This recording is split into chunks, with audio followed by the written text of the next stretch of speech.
Mga dapat nagibuhon tuyong nagkakaigwanin linog, pigpagirumdom kan Bureau of Fire Protection. Uyan report ni Charm Rahiles.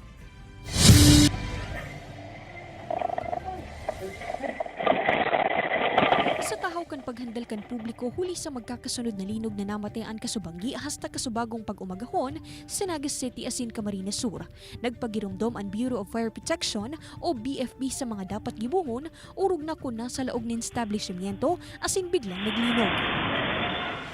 Sigun kay Fire Chief Inspector Emmanuel Ricafort, importanteng sunodon ang duck, cover and hold sa mga siring na kalamidad.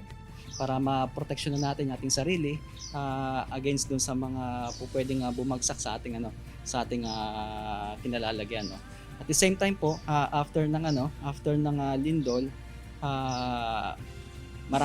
dahan-dahan lang po tayong lumabas sa ating mga tahanan, sa ating mga places of work.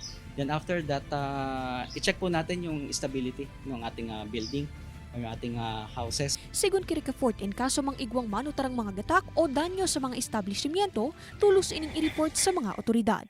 Ang survival expert o Bicol Prepper man na si Jojo Villarreal, pigpahiling ang laog kan sa iyang go bag na igwang mga gamit na makakatabang subuot sa mga siring na kalamidad.